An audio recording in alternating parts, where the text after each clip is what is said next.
welcome to the Dove Show. I appreciate you guys, man. Check me out. I caught an L at a young age, stretched out. Gave me 24, homie, I got 5 out. Now on YouTube, trying to get a paper route. Coming till you know the deal, we on some grown shit now. What's cracking, everybody?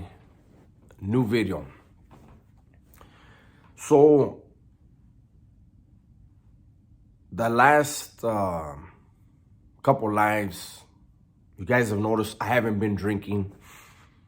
And the first night, people were like, oh, what, all right, And then last night there was more, why aren't you drinking?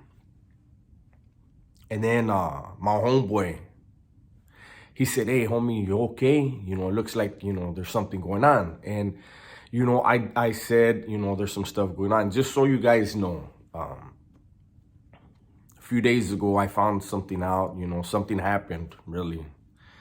And so there are some things going on in my personal life that are hard to deal with.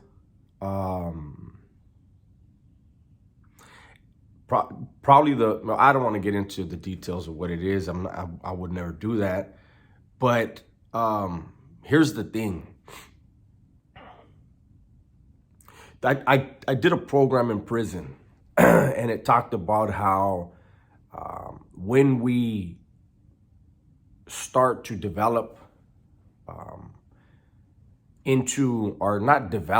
start reconnecting with the person we really are at our core,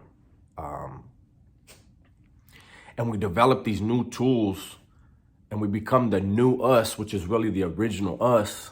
The old us doesn't go away. It's like cancer. It just goes into remission, right?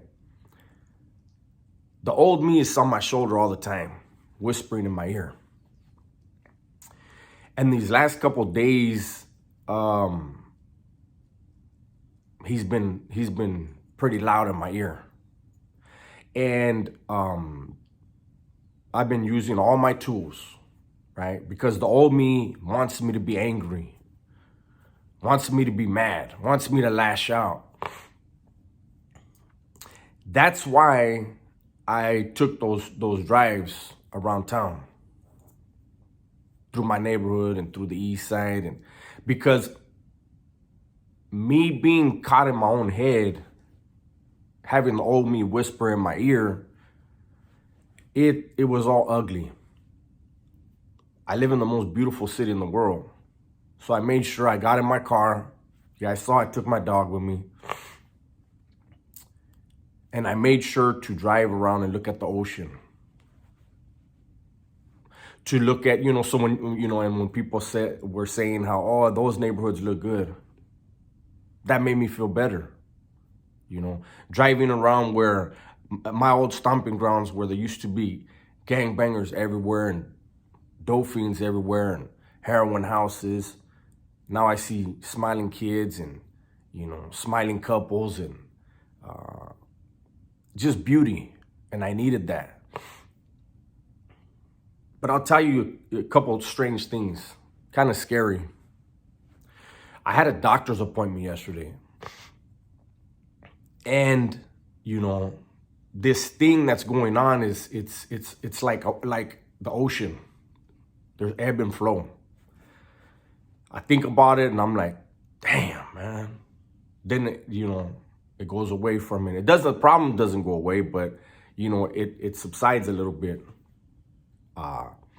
So anyways, I went to the doctor's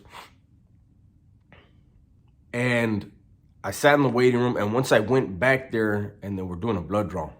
And once I went back there and I sat down, I had a clear thought in my mind. I was looking around, I was looking at the nurse, and I was looking at the setup, right? And a clear thought popped into my head. I wish I could stay here for at least a week. It wasn't the hospital that my mind was, our subconscious is crazy, man. It's a trip. I had to think about it for a second, and I knew what my mind was saying. This is an MTA's office. This is prison again. In prison, you don't deal with these type of problems out here, like we have out here. You know what I mean? So it hit me like, holy shit. The old me is trying to say, go back to jail. So again, when I was done, I took off, got in my car, drove around.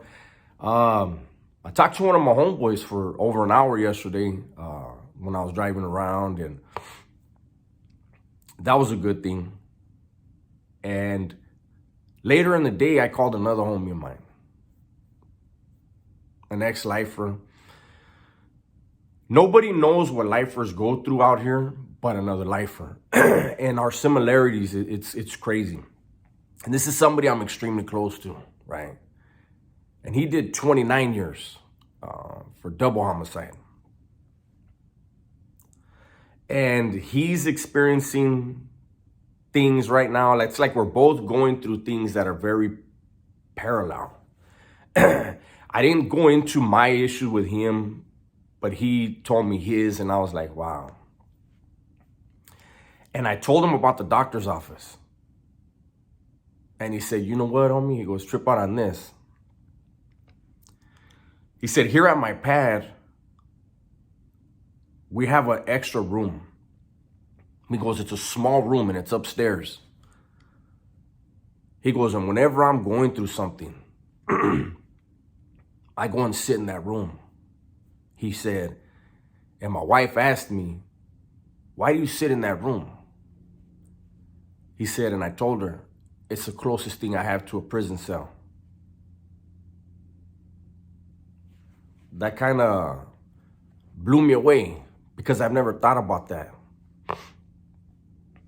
You know, it wasn't until yesterday when I was sitting in that office where I was like, I could be here for a week thinking of jail. And it's almost like I understand a relapse for someone addicted to a substance or alcohol or something, you know what I mean? But again, I made it a point to drive around, look at beautiful things, have my little dog with me, talk to my friends, talk to people who love me.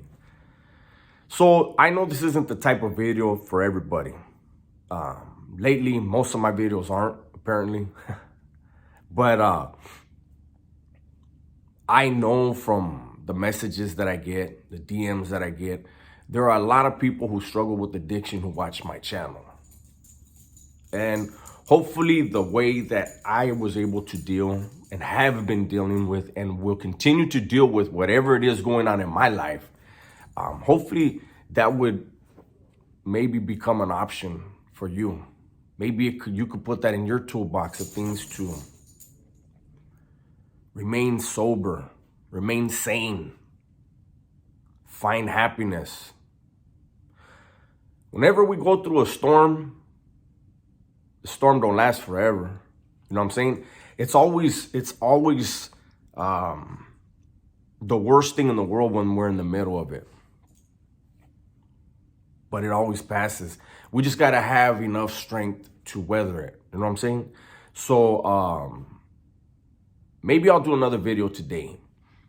But it was on my heart when I woke up this morning to do this video now. So with that said, everybody be safe, be smart, and tell the ones you love that you love them, right? I'm out.